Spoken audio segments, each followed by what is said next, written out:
Chad, good evening. A little bit of a different setup here this evening, and for very good reason. Got a very busy individual here this evening, and I think very high demand. Most of the questions you guys always ask me is based on psychology, and I thought I've got a very good friend that's married to a psychologist, and I called on that favor, and we made it work. And firstly, I just want to welcome Roseanne van Wyk here this evening. Roseanne, thank you so much for joining. And also, I just want to give credit to the husband as well, Gert, there at home, looking after the kids. Thank you for doing that and lending your wife to us for the evening to sit down and do this podcast. So thanks so much, Roseanne, for joining. Thank you so much for having me, Chris. And I think before we start, Roseanne, we don't want to dive too deep into yourself, but just to give a little bit of a background for the viewers, what you do, just a little bit of who you are, obviously based in Port Elizabeth, just for the viewers to get a little bit of idea on yourself. Okay, yeah, perfect. So I've been in private practice since 2011. I started out as a registered counsellor, and then while I was actually teaching at high school, I'm a qualified English teacher. And then I came and did my master's at NMU. I've done all my studies at NMU. And then I went into, straight after when I qualified, I went into private practice in Lovemore Heights. But actually from the 1st of March, I'm actually moving around the corner to Mill Park. I'm going to be there, stationed there. And yeah, I'm a counselling psychologist. So I've been a counselling psychologist for the last 7 years. I work a lot with children, with teenagers, and with adults. So it's a nice variety. We treat a lot in the practice, a lot of disorders, obviously, and my thesis was in ADHD, adult ADHD, so that's definitely a passion of mine. I really enjoy working with my patients that live with ADHD. I work at the psychiatric hospitals in PE when my patients are admitted, so I do that as well. We've got 3 in PE, and then we do a lot of practice work. Okay. So. Born and bred in PE, eh? Yes. Okay, yes, okay, PE girl. Yes. Weirdly enough, the way the conversation actually started, I never thought of actually asking you because there's obviously such a big bridge between not really a big bridge, but people don't necessarily identify psychology with what we do. And I never thought, how do you bring it together? And my wife actually, she was actually preaching to me. Let me just put this out. And she said, because I'm on social media quite a lot, and she's like, you've got an issue. And I said, no, look, I'm going to get Roseanne in. And she said, get Roseanne in, talk about the social media aspect of it as well. And it actually made me think of how even in our industry, what social media has got such a big effect on people. And not just even in our industry, because a lot of in our industry, the marketing is done through social media. And I think even for me, there was at a certain stage like this pressure, like you see people living at this level, you here, and you're thinking like, we do the same thing, like where's that gap? Like I can't find that gap. And that's when I asked you, I think it was it a month ago, Yes. we chatted about it, and obviously just had to make the schedule work up until I said, okay, look, or you mentioned like we can do it one evening or early morning. And I specifically want to dive a little bit into the social media aspect. I think we're gonna start there, and we're gonna dive a little bit deeper and really build into this podcast. And the first thing I really want to ask you is the prolonged use of social media.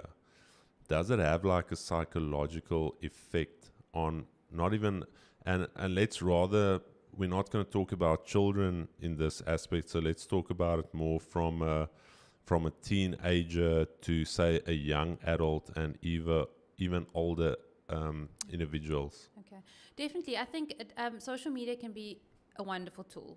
It can be wonderful if it's used correctly, first of all. And often we find with our young adults or our teenagers, they don't have the impulse control, or they want instant gratification. So they spend a lot of time on social media. And what happens is they use it to compare themselves.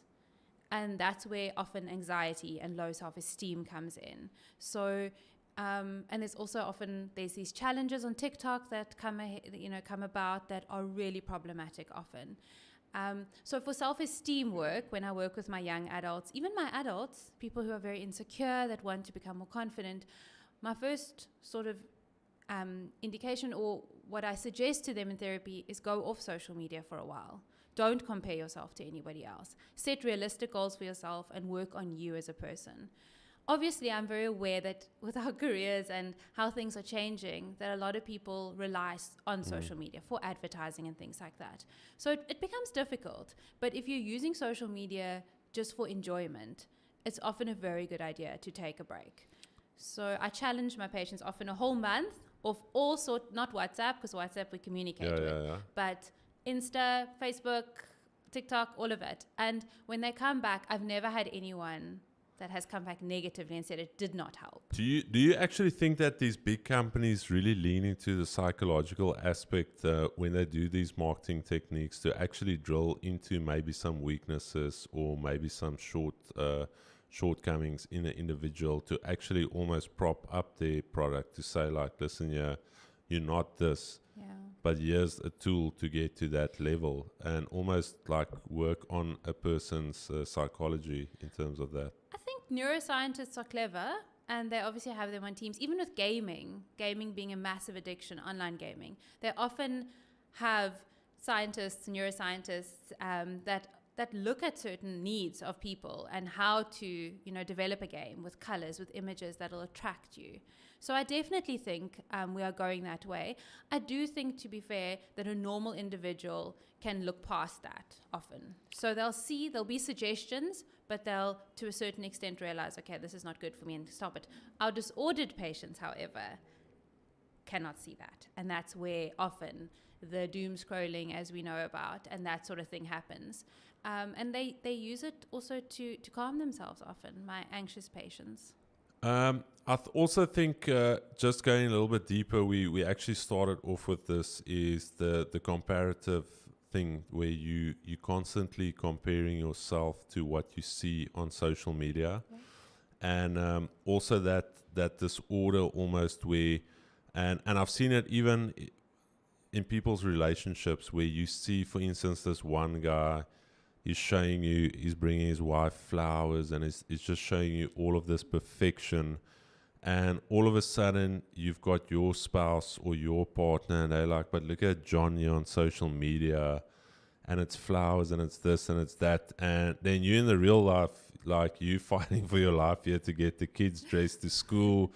The evenings, you've had a long day at work, and now it's like this social media expectation that was created. And all of a sudden, you feel inferior. Like, flip, this guy is doing all of this, and I'm not even doing maybe half of that. And now you've got, say, partners where the one has got this massive expectation, and the other partner's like, but dude, are you living in the real world? And there's almost like a dislocation between the two partners where the one is the realistic one. And I'm not saying you cannot do nice things or whatever for your wife, but there needs to be that conscious agreement of, like, we know where we're at, we know what our obligations are. We cannot live to that standard, because that's obviously, they only show you the good, and then they basically bring it together, and you think this is this perfectly portrayed life on the screen. And the really question there is the constant comparison, how that contributes to stress and anxiety. And we're going to start building into that stress and anxiety as well. So how does that phenomenon build into that stress and anxiety?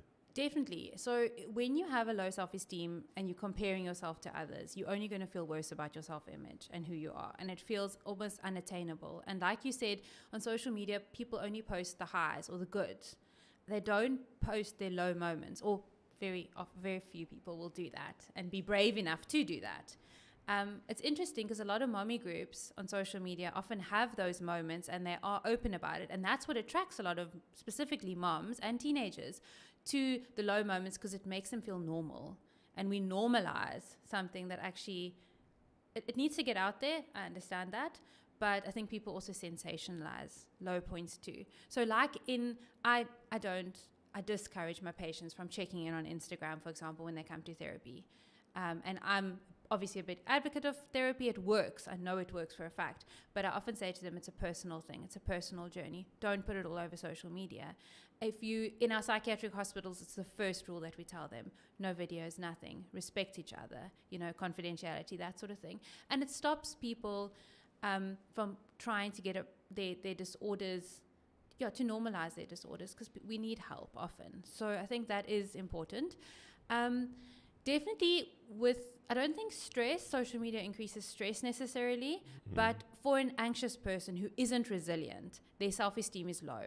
And then, of course, social media causes a lot of So are you actually saying that some people almost want to ride on that train of I'm going to the therapist, feel sorry for me, and life is so bad, and this and that? Definitely, but it's also a fashionable thing for a lot of teenagers. Okay. They like their sensation. They like being, they my like therapy session. 100%. It's like they want a trainer, and they want. It's almost.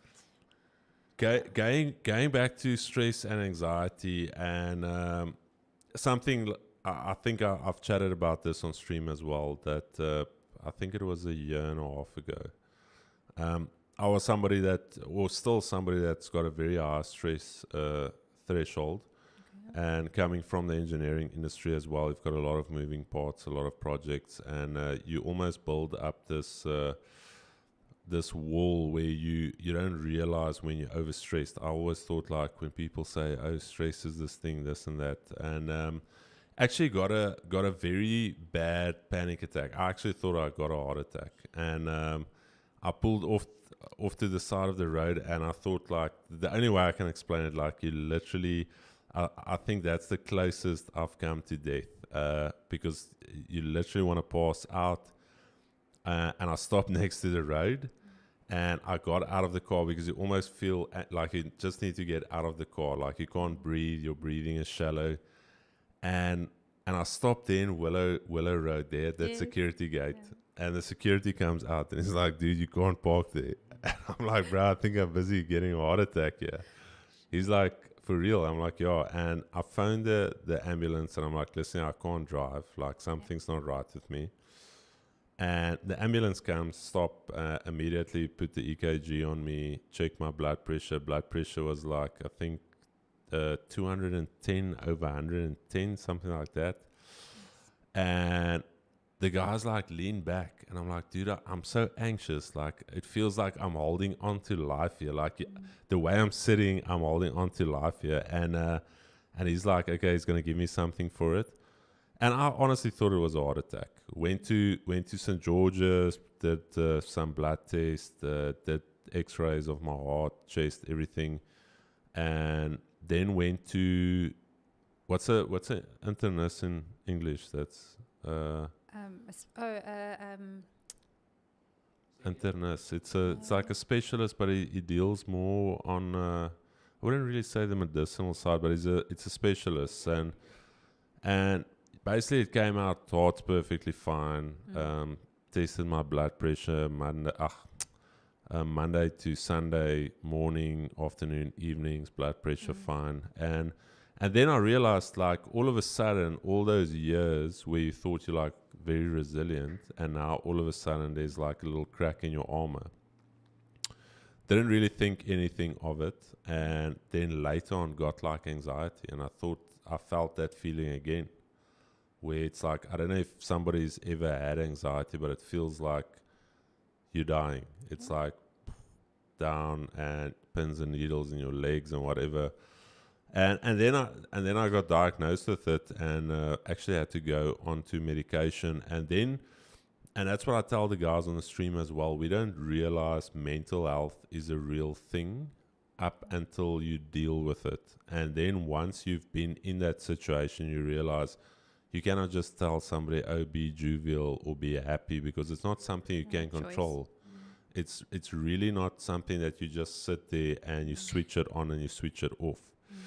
And then for me, it was, okay, this this anxiety, the stress thing, now all of a sudden is a thing. It's not just something you see on TV, or there's this mental health campaign. This is now actually a thing you need to look into. And for me, also, the weird thing was I started getting anxiety about the anxiety. Like, you're so scared you're driving in the car and you get that little... you're like literally thinking, okay, dude, I'm going to drive now. I hope I don't get anxiety now. And then that anxiety is about the anxiety. And then it causes it's a weird death loop. Cycle. Yeah, so... but coming to anxiety... What is the cause of that? Because I was asking myself, like, things are going well, you feel good, you're training, all of that, but what is the cause of actual anxiety? Okay, I think, Chris, maybe what we need to first start with is the difference between anxiety and stress, because it's not the same thing. So everybody needs to experience some level of stress. Stress is good. Stress is not bad. Prolonged stress can lead to anxiety. That becomes a problem. But when a baby's born, for it to cry for the first time, it needs stress. For it to alert and let you know that it is hungry, that's stress that's being put in its environment, and it's helpful. When you have to write a test and you're stressed about it, it encourages you to study, but it's not debilitating, where anxiety is. So that's the big difference. The other thing as well about stress is that your body would react to it, just like anxiety too, but your body reacts differently to anxiety. It's a lot more, excessive. And stress ends when whatever's stressing you out has happened. Generally we stress when we have a test, or we have a meeting, or we have a deadline. And that should encourage you to work harder or to manage it up until that date. But the moment that event has dissipated, it should go away or get significantly better. Anxiety is panicking consistently about something that generally doesn't happen. And if it does happen, it's not nearly as bad as we've made it out to be. So we almost fixate about something that's going to either happen in the past and we can do nothing about, or happening in the future and we can do nothing about it in that moment. And anxiety is your fight and flight that's just in overdrive. Sometimes anxiety is caused by trauma. And we've got lots of different diagnoses. I think there's 13 or 12. There was 12. There's now 13 different anxiety disorders in our DSM that we use to diagnose. There's obviously panic disorder, which is what you spoke about now. You have to have 3 panic attacks with no triggers in a month in order to meet panic disorder. And then we actually try and do as much therapy as possible, but then we do look at pharmaceuticals to try and help. I think what's also important is you need to remember with anxiety comes depression often too. So if you are stressed for a very long time, it leads to anxiety.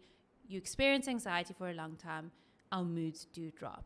So often, specifically with kids, we treat the depression and the mood, and the anxiety gets better. With adults, adults don't always notice that their mood has decreased. They don't find the same pleasure in what they used to. They feel a bit blue in the morning. They feel a bit sad, but they sort of just pushed some of them soldier through. But a panic attack cannot be avoided. It cannot be, you can't ignore it. And most of my patients, when they speak to me about the first panic attack they've had, they are convinced that they're dying in that moment. Yeah, it's definitely a specific thing that goes through people's heads. Often, people think they're having heart attacks because of the palpitations, because of the shortness of breath, because of the sweating, sometimes even the pain, the dizziness. I had pins and needles like through my entire body, and like it's a very weird. Yeah. It almost feels like you. I don't know if you've had that feeling where you feel like you want to pass out. Like let's say you were bending down and you stood up real quick. That feeling, like you've got that, like it's coming over you. Anxiety. Would you say it's something that also has to do with like the chemical levels in your brain, or do you think it's more a case of, like you said, something that you can just treat with therapy, or do you think it's actually, or let me put it this way, so obviously you've got the medication in severe cases, you've got the therapy to almost remediate that those levels in the brain, to almost stimulate, say, certain functions to then bring those levels to normal. So I guess there's two extremes here to this point. Yeah. So we work with our models. We work with first line, second line treatment. So first line treatment involves therapy, and it can be group therapy. It doesn't even need to be individual psychotherapy. Okay. So often people join support groups and they do CBT, cognitive behavioral therapy in those groups, obviously with a trained psychologist, or even some social workers can even run groups if they train specifically in that, and occupational therapists as well if they've got their extra training. And it works really well. So it's obviously a cliche, the psychologist will always suggest therapy, but it does show to work. So often people come to me and they don't want to do formal medication because we have side effects of our meds. So they do come for therapy. And once they've learned how to manage or have coping mechanisms to manage anxiety, it's not going to go away easily. But if they're willing to be patient enough, and it's not in very severe cases, and it's also if it's not brought on by trauma. If it's brought on by trauma, it's very difficult with just therapy alone to actually get them to a place where the panic attack stops. But it's not impossible. Second line treatment is where you look at medication with so with therapy. So you want the medicine, and that often works the best, if I must be honest with you. But if you go to a psychiatrist, for example, they're going to obviously write your prescriptions, or even most GPs and pediatricians, they would suggest you go speak to someone because they want you to sort of sort out your traumas or work through them, build up your resilience. My question is, how do you work through? And the reason I'm going to ask you, I do a lot of self-development and watch a lot of self-development videos, and I apologize if I go off on a tangent because I've got all these topics in my head that I want to try and bring together here. But the first thing I saw that most of the successful individuals, like people that have like a hyperdrive to succeed, that actually do well in business, they do well in terms of their health, relationships not that good, purely due to the fact that they build a wall around themselves. Okay. Very self-reliant, but there's some type of trauma they had as a kid or as a young individual, and I almost want to say they weaponize that trauma to almost say like, I've gone through that, I'm never going to go through that again, I'm never going to let anybody close to me go through it again. And that almost gives them that edge, that drive to be like, I'm not going to be average, I'm going to put in the work. And then also I think maybe, and again, I'm not a psychologist, but I also think to one stage it's almost to numb that feeling of the trauma, to say, if I keep myself busy and if I'm this person, I'm not connected to that trauma. Almost want you want to make yourself a different person to who you really are. And coming back to the trauma is, how do you actually deal with it? Let's say specifically from a young age, maybe some trauma you didn't deal with when you were younger. How do you peel those layers back to say like, okay, you actually have trauma from when you were 10 years old, you may be 40 years old now. How do you build those layers back? And again, I don't want you now to try and tell us exactly, because there's obviously multiple sessions, but if you can maybe condense it down into, say, a few simple steps just on a very high level for us. So it's quite difficult because it obviously is specific to the different traumas.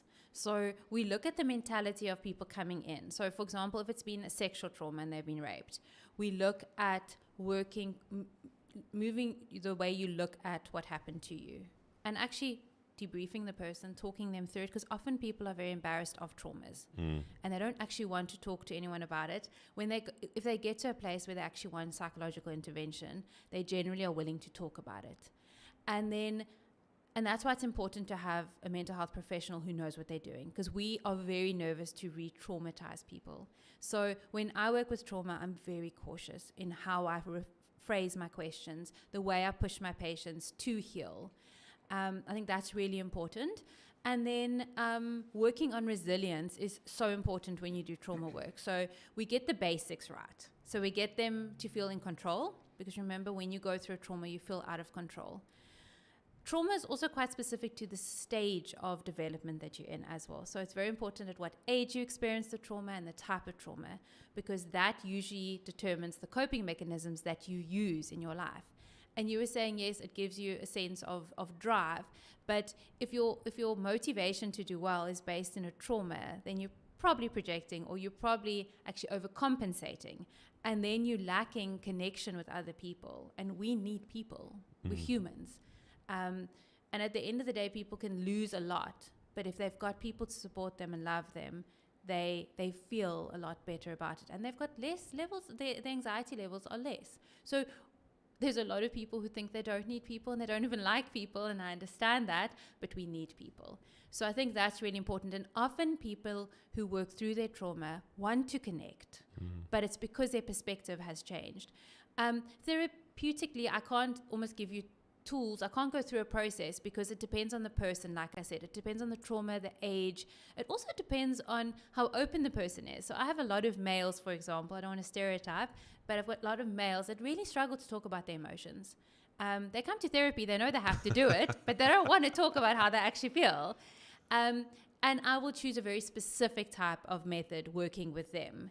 Whereas with a female who presents, who's extremely emotional, she just wants to kind of just get all the emotions out, I will choose a very specific type of therapy with her. And that's why psychologists are trained in more than one types of therapy. We actually had today, we're doing a mentorship project, and we were talking about just male in general, the one question, and I just told the guy to man up. I said there's some very... Yeah. So I just told him, dude, there's certain stuff as a man you say no or yes to. And there were some females in the group as well. And I said, I just want to apologize now already. But I said, dude, there's a time to just level up and man up. Like, just be the man. You can't always just be this little futile dude running around. But anyways, coming back to that, and I told the guys, for me personally, and this is me, I'm not somebody that, and even my wife sometimes complains about it, like, oh, I don't know what stress you're dealing with, this or that. And I'm like, for me personally, if I'm going through something that's challenging, whether it be emotional, physically, business, whatever it is, I feel that I'm more equipped to keep it to myself, purely due to the fact that if I pull in another individual, and this is how I see it, I feel like it's not a burden we need to share. And I know the thing with marriage is we share the burdens, whatever, but me knowing that I've offloaded a part of that burden onto somebody else actually makes the burden bigger for me. That's how I see it. Like, I feel like if I can contain it and I don't have to pull you into it, almost like protect you, then the burden is manageable. But as soon as you've got, say, your wife stressing about something, then I feel like, oh damn, there's like another weight. The weight was maybe like 10 kgs, and now with the wife knowing and maybe like nagging a little bit, yeah, it's now 20 kg, and I'll just keep it at 10. Like, I can manage 10, 20 maybe I cannot manage. Okay, so I don't want to make it too personal, but maybe that's why you had partly why you had a panic attack is that you didn't feel supported. And by keeping your anxieties and your stress and your worries to yourself, you're not giving your wife the opportunity. But I hear you, a lot of people don't want to talk about their traumas. They don't want to talk about what's bothering them. And that's where they come to ask for supportive therapy, because they know that when they leave, it's confidential, it's not going anywhere. And through the process of the psychological journey, they'll learn coping mechanisms. It also leaves you accountable. So when you talk about what's stressing you out and what you need to do to try and relieve that, and you share it with someone, you know that you have to go back to them, deal with it, yeah. And they're going to ask you. And that's a lot of the therapy I do specifically with my teenagers, is to create structure with them, but to keep them accountable. So if they've promised to try and do something, the next session, it's really important. And my adults will often start a session with, Roseanne, I forgot to do this, or I didn't manage to exercise like I should have. And that's, they're compensating. It's guilt. And I understand that. But often when we ask for help, we don't want, or what stops us from asking for help is obviously shame. Shame's a big thing. But it's also not wanting to be accountable, because when we ask for help, we need to change. And change is uncomfortable. Change is hard for most people. But change is where the magic happens. And if we have expectations, your expectations are never going to be met unless we change as individuals. I'm going to jump now almost a 180 year, and this is, and maybe we can talk a little bit about spirituality as well, but my big thing is that I've always chatted to guys as well, and I'm maybe going to ask you this on a personal level, Yeah. but what do you feel is, because I think everything ties back to purpose. And I'm going to ask you now, what do you think is the purpose of life, or as a human being, or even just for yourself? And then from there, we can go to finding that purpose. So that's a very interesting question, but it's quite a confusing one, or it's got many layers, multifaceted. And it's something interesting because if you talk to many scientists and doctors, which is obviously, we study theory as a psychologist, they are often agnostic. They don't believe in a higher power. But one thing, and I did not do any pastoral work. I've never. We had electives at varsity, but I did shy away from them. And I don't bring religion into therapy often, unless my patients will ask me. But then it's always, again, I explain to them that it's not my clinical opinion, but it's a personal opinion. But what I'm trying to get at is when we look prognostically at patients. So whenever a patient comes and talks to us, they tell us their problems, we look at a few things, and then we work out a prognosis, knowing how long it's going to take to get them better, what the plan is, that sort of thing. And when I ask my patients, do you believe in something bigger than yourself? And they say yes, and they're spiritual, as we call them. So not religious, spiritual. Automatically, their prognosis goes up because it gives them meaning. And I often say to my patients, I won't tell you how. I don't mind what your denomination is. You can be an astrology, you can be into astrology, anything, or a naturalist. Just connect with the higher power. I think that's really important. So the actual act of connecting with someone that is something or someone that's bigger than you transcendent is so important because it gives us purpose, like you said. But I have a lot of agnostic patients who have purpose. They believe in a lot. They don't believe in a person, but they know their purpose in life and why they're here. I often find that my depressed patients who are very suicidal have lost their purpose, or they can't figure out their purpose. And that is a journey that we often try and look at in therapy, and it works really well. Often when your serotonin is very low, and that leads to depression, often when they've been on SSRIs or SNRIs and medication kicks in and a bit of therapy, they suddenly have new purposes, or they find their old purpose and they connect again. What do you say is your purpose in life? Well, I'm a very spiritual person, so automatically I have a purpose in life, and that is I'm a Christian. So automatically I do believe that I'm here for a reason, and I believe that I connect with my maker and that sort of thing. But I've got my purpose is multifaceted. I'm a mom, so a part of my purpose is to be a good parent. It's to be a good partner. And then I do find a lot of meaning and purpose in helping people. I actually, and talking about the spiritual thing, and again, guys, if there's anybody that's Hindu, Islam, whatever it is, like, we love all of you guys, so please don't get lost in the sauce here. When it comes to Christianity, if you think of the two great commandments, first one obviously being love the God with all your heart, all your strength, all your might. Second one, love your neighbor as you love yourself. And a lot of times, even in my own life, there was that question of what is the real purpose of this? Like, if you look at it from an objective point of view, just sitting looking at the world, and you're looking at us, and we like little ants driving to work, and you're trying to make ends meet, and we've got little birthday parties on the weekend, and it's this weird thing of like, what is all this? Like, how do we? What are we actually doing here on this globe that's spinning around the sun? And then I realized it takes you back to that verse where I think, again, the big thing, love, and then also love thy neighbor. And that for me was a change in perspective of that, where it's not just loving your family. It's not just loving, because that's easy to do. It's easy to love somebody that loves you back. but it comes to that, like giving back to somebody that maybe does not like you, that does not love you, that maybe doesn't have time for you, but you still go out and show that person love. You show that person love, help.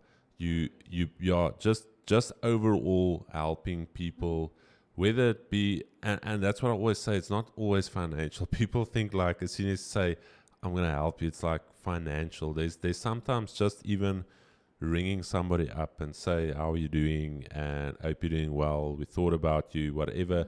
And that already lifts up the person. Like at least somebody is worried about me, or saying, for instance, hey, you look good, or you're doing really well, a little bit of encouragement. And I think for me that has become the purpose on, let's call it a first principle basis, not going like we've got various layers to our purpose, but that for me almost creates that foundation of how many people can you help with what you do. Yeah. Obviously starting at home and then fasting out into your community, into say your office space, being that change. And the purpose thing, many people actually listen to a very good podcast with Andrew Huberman, and I think it was a Dr. Andrew Green, if I'm not mistaken. His entire book was around finding your purpose. Okay. And he said a lot of people 40, 50, 60 years never found their purpose. It's like they just went through it thinking, really, what is my purpose? And this is, I think, more inclined, obviously, to your professional environment as well. But the purpose thing, I think a lot of people move without purpose. They wake up in the morning. That's why I struggle to wake up, because there's nothing driving you. There's not a... and a lot of times, I think it's a selfish purpose that also makes it very easy to shy away. But if you're doing it for somebody else, say a husband or a father or a mother, then all of a sudden it's bigger than yourself. Sorry, Chris, let me ask you. I don't know if you answered while you were speaking. What is yours actually? Like, can you put it in like one line or two? My purpose? Your purpose. My purpose, honestly, like I mentioned, is to help as many people as I can through whatever mechanism. Like, for instance, the live streams we did was basically birthed out of that thing of wanting to help people.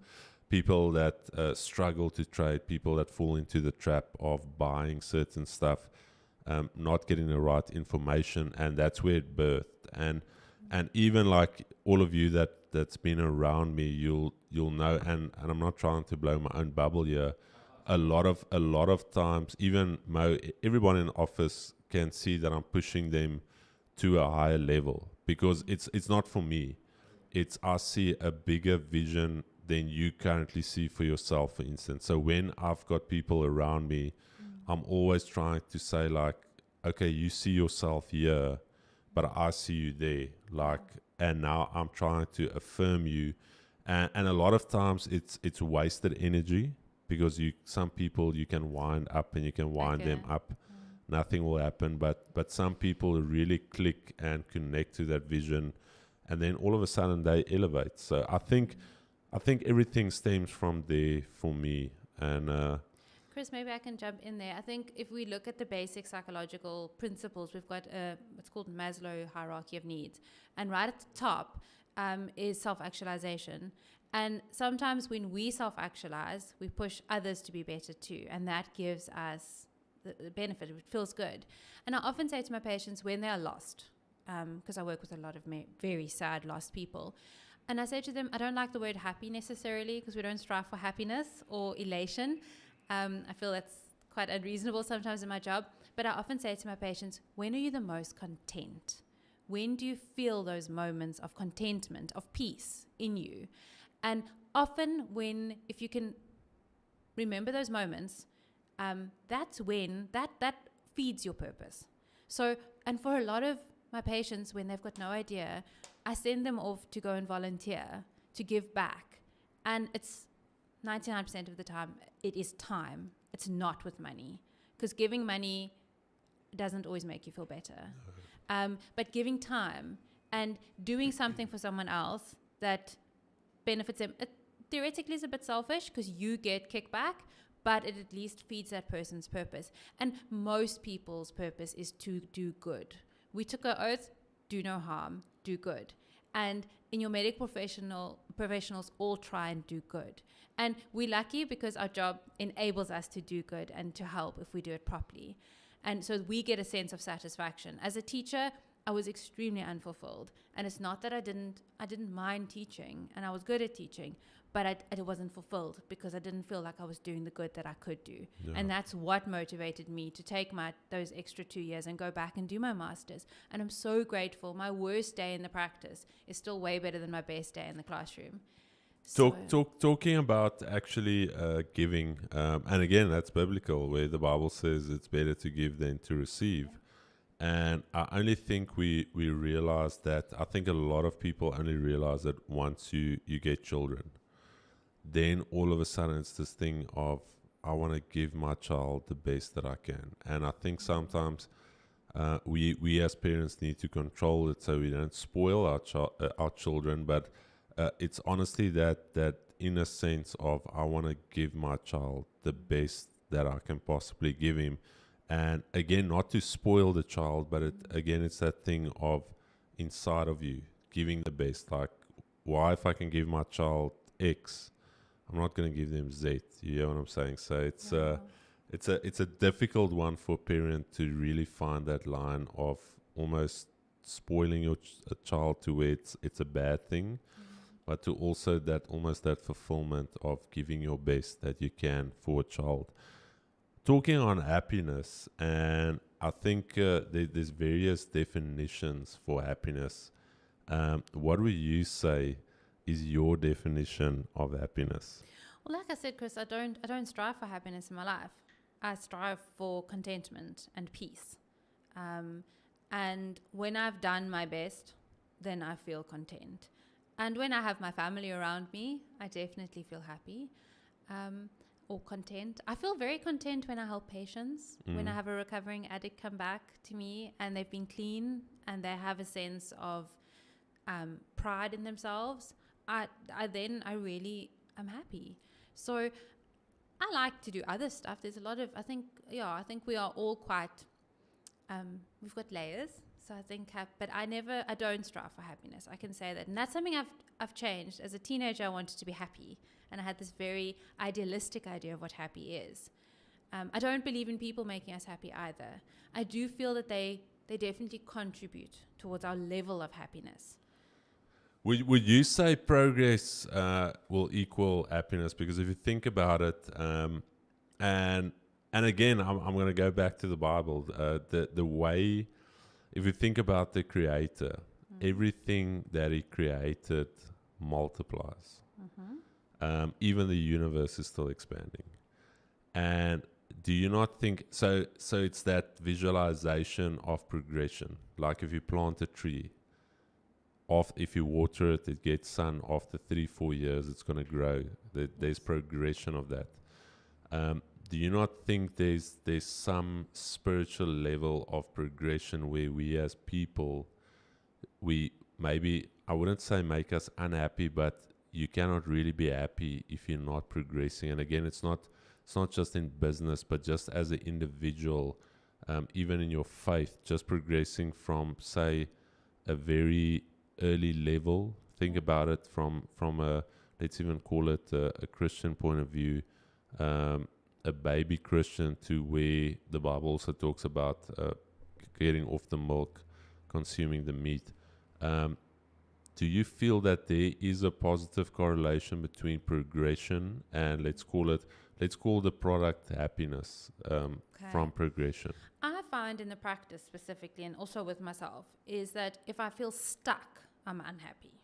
So I don't think, like again I said, I don't strive to be happy, but I strive to be content. So if there is, it doesn't matter how small the progress is.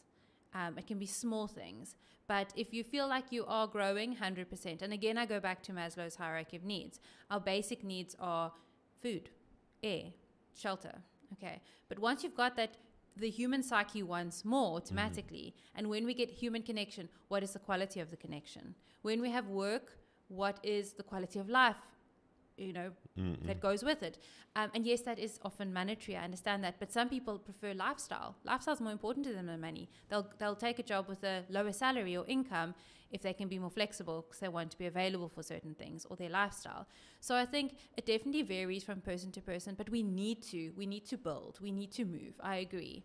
I do feel that's probably where a lot of anxiety is coming from in the world today, is that the world is very fast-paced and people don't take time to find their peace and to be happy with simple or content with simple anymore. Obviously, I haven't looked at stats, and maybe you being in the profession, maybe you guys get some stats, but specifically now that you mention it, the fast-paced world that we live in, where everything is becoming more instant. Like even when you produce your work, let's say 4, 5, 6 years ago, a 2-week lead time would be acceptable, and now all of a sudden, like 3 days, it's like you're waiting. You're slacking. You're waiting months.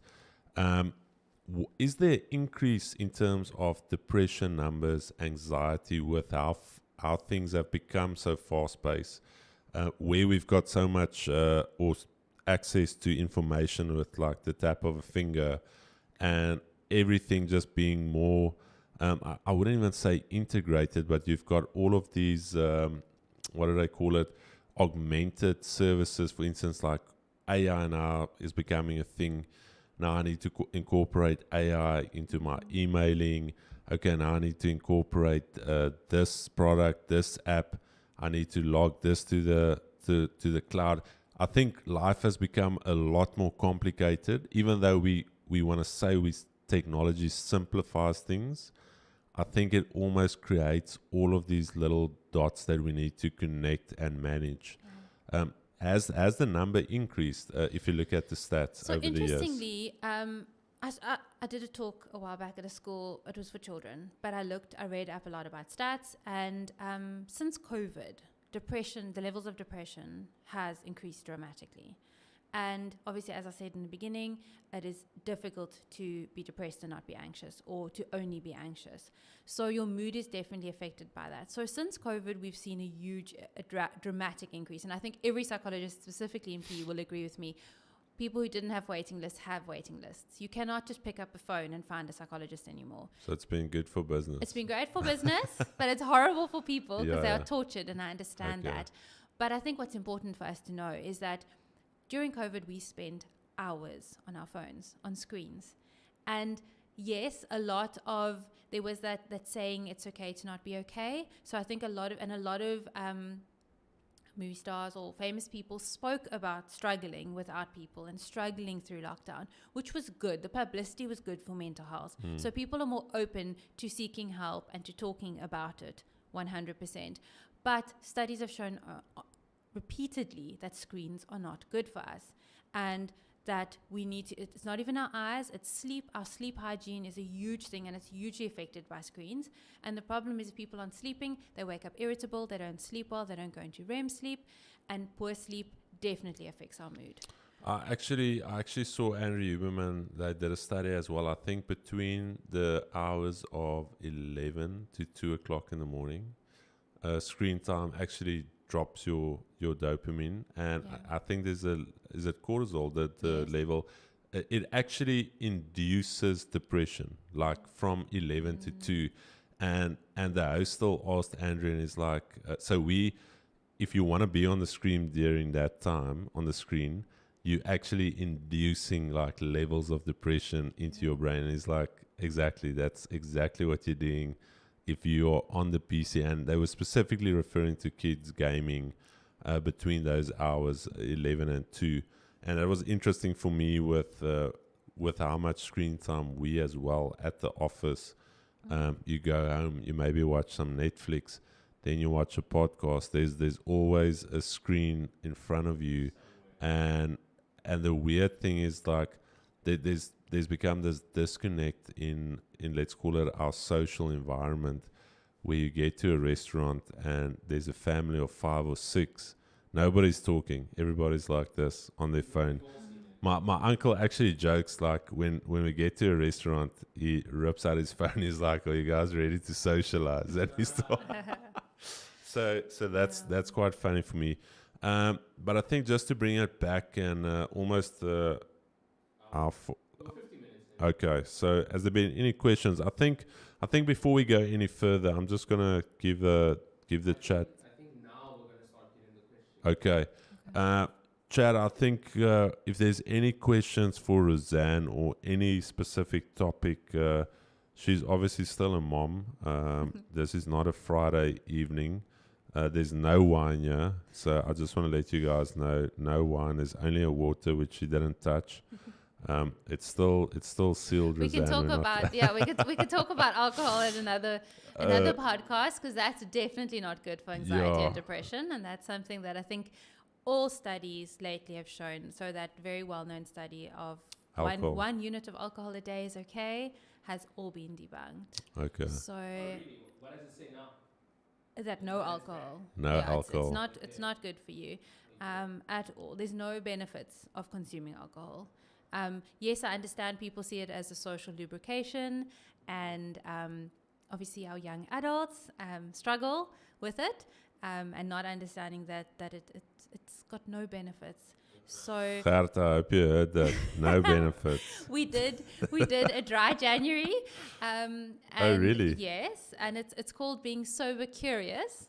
Okay. And yes, I definitely think I work with so many substance abusers or substance use people that are recovering addicts, and yes, alcohol with any psychiatric med is not helpful, and many people cannot control it. So I'm not saying I don't drink, but I think it's extremely important to drink responsibly and to keep it on an absolute down low. I think that's the difference. Because like me myself personally, I've seen people who drink irresponsibly. It's crazy. Yeah, it comes back to that, like I enjoy a wine every now and again, but it comes back to that not being in control. Why would you use a substance that takes away your level of control as a person? It's not something that you want to indulge in. Mo, just let me know if any questions come through there. Let me just switch on the mic so I can read it to the chat. So Sam N asked, do you think people that are not aware of their purpose in life is a result of lack of mentors? No, I don't. I think our mentors can help guide us to have an idea of what we're interested in. But your purpose is very specific to an individual. It's to your needs, and it's to pushing yourself and finding out what makes you content in life. And people cannot do that. I do think reading, and I suppose reading and information, and people could be seen on the same level. They can definitely interact and help you figure out your purpose. But ultimately, it's your responsibility. Okay. And now Vince Cornelius said, what advice can you give? What advice can she give how to treat people who always expect the world owes them something? I think you get the question. I don't think I was raised. So that's a sense of entitlement, and or a martyr complex, and both of them is often they need to look at their connections with people and how healthy they are, first of all. And that often comes from childhood. So with the wrong form of parenting, we have entitled adults who just expect everything to work out the first time. And life doesn't work that way. You need to work for stuff. You need to work towards your contentment and your purpose. So it's difficult. I don't know. Therapy would help. I assume there's no medication for that. And I think life humbles us. So it teaches us that we can't expect that. And I think working for things is a very important life lesson. Before you answer, Chris, one more question. Yes. No. This is from Teresa F. I have a simple question. How to convince myself not to breaking the rules again and again?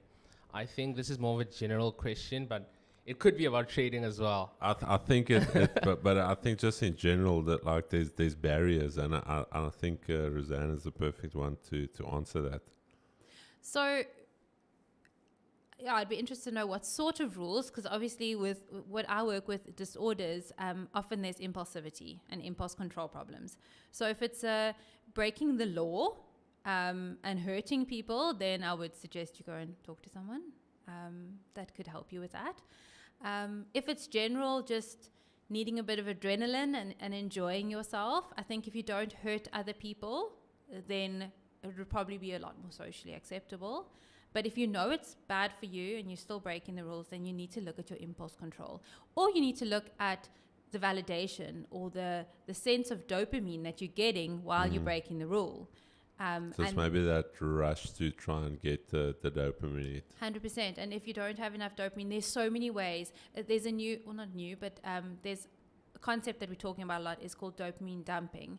So it's those shots of dopamine that you get, but they disappear quickly, and it leaves you lower and feeling sadder than what you should. However, if you find ways, healthy ways, to increase your dopamine that are almost like a slow release sort of thing, that's a lot more beneficial for your psyche. So things like, it's quite boring, but exercise, diet, things like that. Does diet increase your dopamine? The healthy diet, Hey. yes. Healthy diet. There's like keto, right? I'm not a keto fan. Really? Not? Why? No, I don't think it's balanced, personally.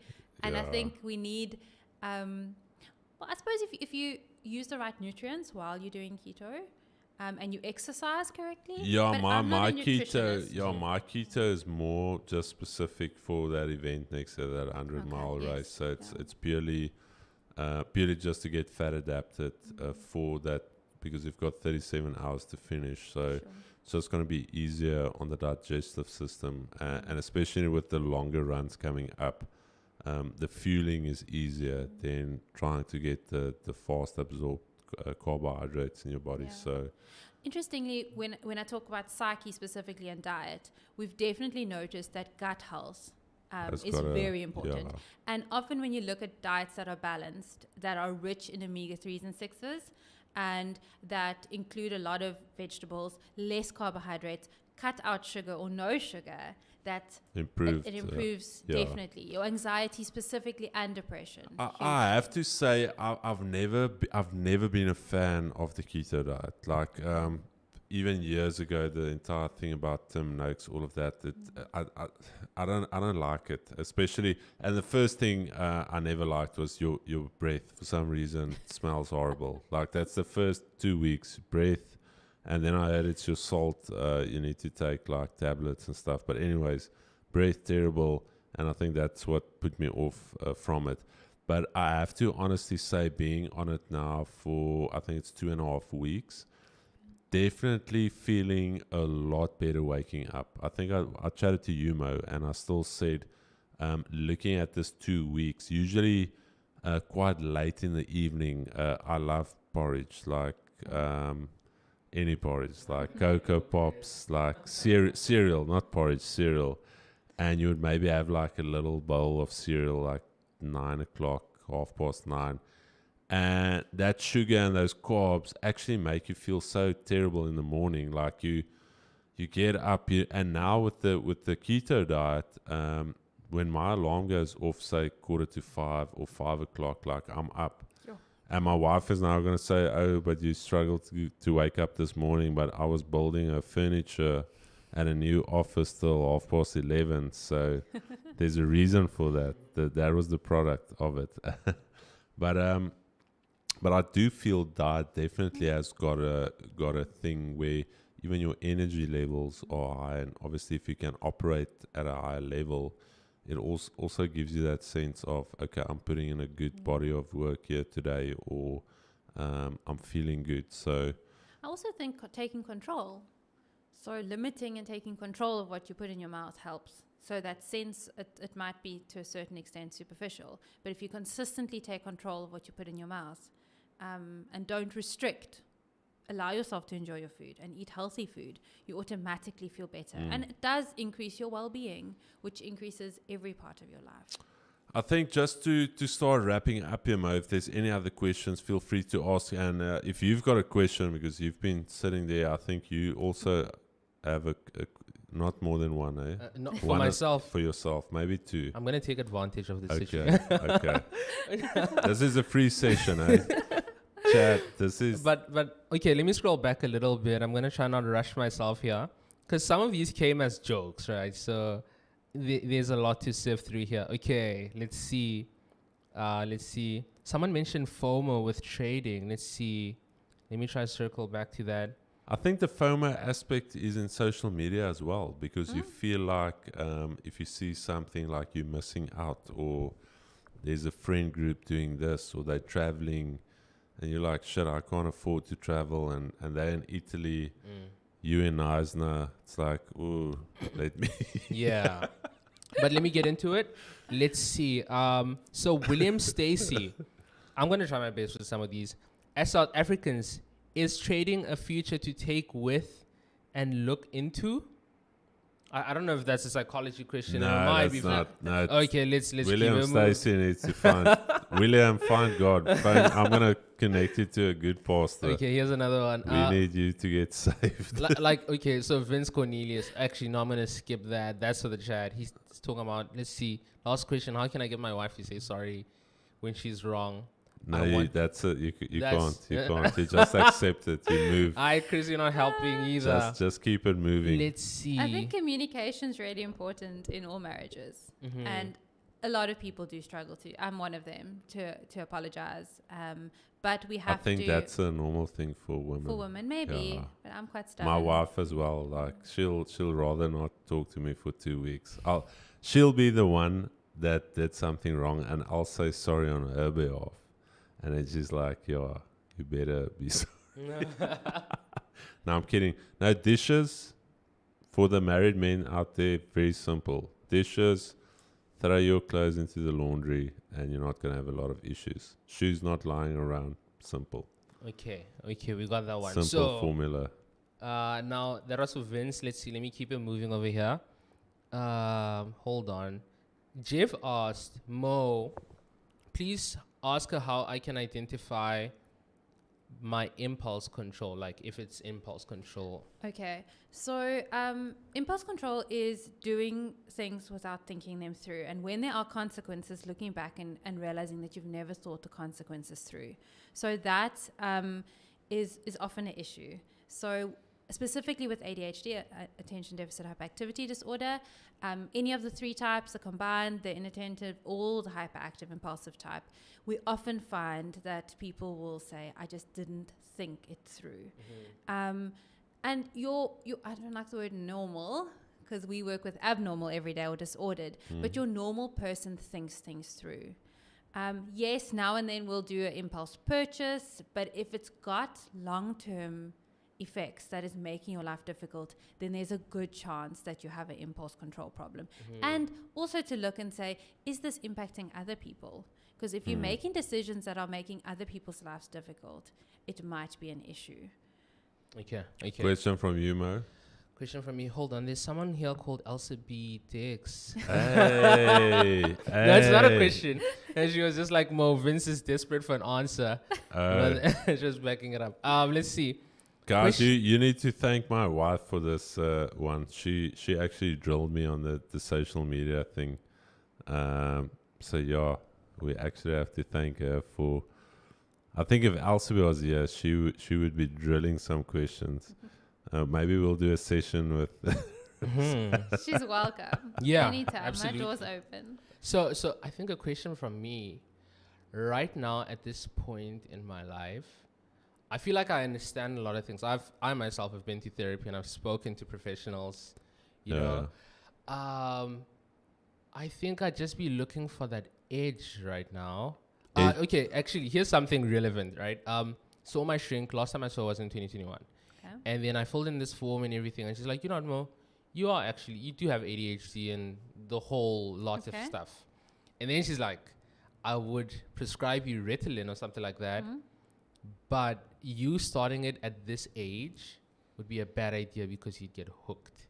So I think, like Chris knows, I'm pretty married to my work and I'm committed in everything.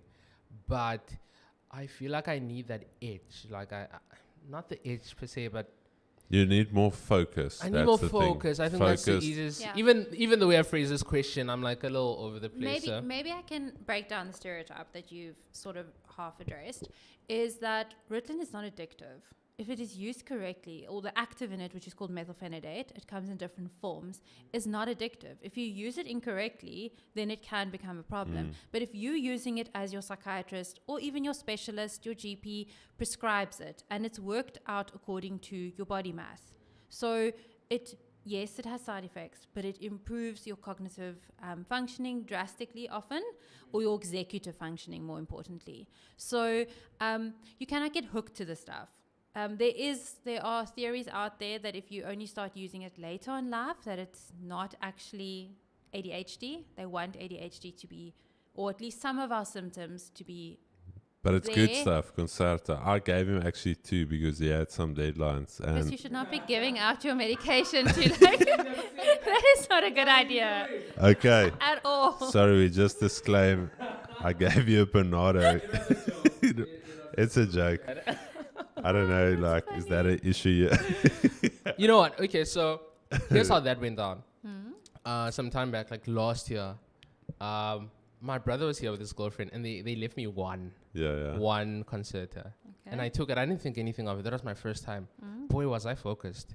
I was so shocked. It's good stuff. It's yeah, really. So I don't know. And it's like, it's such a weird experience because all of a sudden I don't feel like having chats with my colleague or anything like that. I just feel so married to it. My weird thing is, like I know Roseanne said it's not addictive, but for me, I think I told Mo, like the little batch I've got left was before the panic attack, and I thought maybe like the Concerta was actually almost maybe driving it because it is a stimulant. Yes, so, and I think I almost used it as a crutch. Remember I told you I'll know I can get away with 4 hours sleep because a cup of coffee and a Concerta, and with like in 15-20 minutes you feel amazing. It's like that sleep deprivation all of a sudden goes away and you're ready to go again. And I at one stage thought I was addicted to it because I would literally get a little bit, I wouldn't say jittery, but in the morning, like I almost felt like I couldn't function properly if I didn't take it. And I would get nervous and I'll be like, I'll call my wife and I'll be like, did you see my Concerta or whatever? And it almost felt to me like the day was not, I couldn't start my day if I didn't take it. It's this weird mental thing where I thought my performance is going to be low. I'm already feeling a little bit tired, like flip, I need this kick that I'm going to get now from the drug, or let's not medication, like drugs sound so aggressive. Look, it is a stimulant. So, but we've got 2 classes. We've got atomoxetine and we've got methylphenidate. So the non-stimulant we often use, especially for our anxious patients. So if the anxiety is there, it's underlying. And if we put a stimulant on top of it, it might make you more anxious. Okay. So especially with children, we are super cautious of that because obviously that's not what we want. I do think you getting that feeling, that jittery feeling, it was more in your head more than anything. But it would have been easier. It would have been interesting to give you a few placebos and see if you took the tablet, you still felt sharp, then you would know that it's in your head. Yeah. But I've tried a Nucon before I put my son in it because I didn't want to put my child on it without trying it myself, and it made absolutely no difference because I'm not ADHD, so it's not supposed to have a difference. It's not supposed to make a difference. No, for me it's beautiful. But you have to be tested properly, and you have to have a mental health care professional prescribe the stuff for you, and that's why it's a Schedule 6. Is because at the end of the day, it's a stimulant. But if you need it, it can make you extremely functional. So you think my shrink did me wrong? I don't think so. I just think that you need to consider maybe looking, if you feel that it'll make you a lot more productive. I know it will. No, it's dude. I'll definitely follow up. But I don't think you should be on a high dose. You shouldn't be drinking other people's stuff. You must go get your own prescription. Yeah. Guys, I'll back that. We're like naughty children. Yes, yeah. bro. Roseanne's gonna drive away. You're like, what did I get into? Yeah.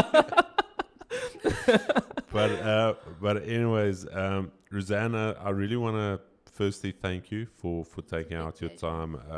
I don't even think the guys can see. It's quite late here. People driving past the office here. But again, thanks so much, Gert. You heard it. Alcohol, no benefit. bad for you. Next round of golf, only water for us on the golf course. Yeah. But Roseanne, I really want to thank you. And also, Chad, before we actually started the call, we talked about we're going to prepare something. Myself and Roseanne will bounce some ideas of how to actually bring the psychological side to finance. Let's call it finance in general, and then to more a specific role in trading. Okay. Because there's obviously a lot of psychology. I've read a lot of books. Like I said, I'm not a psychologist, and I can share a lot of experiences. But in terms of a lot of times the root cause, or maybe something being a little bit deeper, where it's not necessarily that something I can help you with, but we can dive into it, and people can be like, oh, flip, I actually need to see somebody because that trauma or that experience is filtering through to my decision making now when it comes to a financial thing. So we're going to run that. And again, thank you so much. It's such a pleasure, Chris. And maybe I just want to mention one last thing. Psychologists are not accessible. It's the privileged people that get to access us. So moments like this is great. If I can answer the questions, and I know that if I know the answers, I don't know all the answers. I can't even pretend like I do. But it's lovely to talk and to talk about these topics because they're important topics. And a lot of people who are not on medical aids don't even bother to try and get help often. And it's very sad. It's the privileged few people that actually can get intervention. Is there some material available or some websites or some stuff that you can suggest? Just somebody saying, not even going through a bad time, but just in terms of improving their psychological and their mental health. Are there resources? There are so many on the internet, especially specific to disorders. Things like the Mayo Clinic is amazing, and there's no nonsense on there. But often going to like FAMSA, if you're in PE specifically, but I know they've got branches all over as well. It's affordable, and most psychologists do use medical aid, but we also have cash prices. So, and a lot of people are also understanding. So if you're willing to wait, they maybe will let you pay off sessions, for example, and that sort of thing. So weird question. I know we're ending, but what does a session cost? Well, like you don't have to give me your rate. Give me just like the low end, the low end and the high end. So the low end give us the spectrum around about 900 rand. Yeah. And then some of your well-known medical aids will pay us about 1,300 rand around there. So that's for a 45-minute to an hour session. Okay, and then I'm thinking we want to plug you also. Where can people find? How do people reach you? I don't think you need to plug. Do you need business? Because it's business. Oh, she actually started by saying that's why we're doing a podcast in the evening, because she's so busy. Yeah. Yeah, I must be honest. I'm booked till end of March. But yeah. Well, look, I'm in private practice, so I'm actually moving to 120 Cape Road from the 1st of March. So yeah, but we've got a website. What's the website called? The Gowers. The Gowers, okay. Yeah. So that just sounds very difficult to spell already. You might want to spell it out for us. Yeah. Okay, so it's GOWARS. Okay, so it's Gowers. It's not that complicated. Okay. So I'm in a practice at the moment with my mother. So Rose will pop up, and then I'm Roseanne Gower. That's my maiden name. But as I said, from the 1st of March, I'll be moving over to using my married name, which will be Roseanne van Wyk. Okay. But yeah, you can pretty much find us on the website. Sweet. Just before we end, is it really like that stereotype where I'll be lying on the couch and you'll be sitting behind me and we'll be chatting? There's some people. I have a very comfortable couch. Okay. I'm not gonna lie to you, and I have a lot of people that lie on the couch. Really? But I must be honest with you. I don't want to put people off therapy, because therapy is important, as I said, and it's necessary. But let's say therapy is hard work. But let's say I come there and I want to lie down and like just. She has a couch. Of course, you can lie on the floor for. So there's not like a formal thing like sit up straight. So wait, have you never been to therapy? I've never been. You've never been? No. Okay, dude. I actually thought you'd been at some point. That's what I thought. Like I always thought there's maybe like a standard. They tell you like sit, and then you like the serious session. sessions. You're on your But back. we're the most you're closing. non-judgmental people. We're not allowed to judge, so you can pretty much do whatever you want in a session. No, I always thought like, okay, do I lie down? Do you like sit up straight? I feel like if you hadn't asked this, you'd show up in a suit for your first session, just No, to make sure you're on point. I think your first session you get there and it's like very stiff and it's like breaking down that barrier. They're like by your 7th session, you're like sleeping there on the couch, a little bit of tears going down your eye. But yeah, I just thought that's always the interesting thing in movies. You see Stereotypes. the guys 100%, lying down and the guy sitting And they with his ask, how do you glasses. feel? Yeah, How does that make you feel? with a little notepad, and the guy's always like, I don't know what that guy's writing. Yeah. there. Like what is And he it's writing? really not the case, eh? Half the time you get there and it just feels like well, for me, I got there, it felt like a normal conversation, nicest person. That's wonderful. And, That's next thing I'm crying. And I'm like, okay, I don't know how we got here, but you wizard, you. So, but yeah, no, that's it. Let me see if Chad is saying any last word here. I don't think so. I think this was a good one, man. Yeah. I enjoyed it. Big Yeah, time. thank you so much. Chad, we'll see you guys tomorrow morning, 9:30 as per usual. We've got another guest on Friday, Miles van Wyk. Yeah. Is he also van Wyk? I don't think so. I know he's Miles. Dude, I think it's the week of the Van Wyks. Yeah, it is Miles van Wyk. Yeah, so we've got another Van Wyk. Completely not related, guys. But it's just, this week is the week of the Van Wyks. Roseanne, thank you so much. And send my regards to Gert if he's not watching. Gert, I hope you watched and supported your wife and your friend. But Chad, we'll see you guys tomorrow morning. Thanks so much.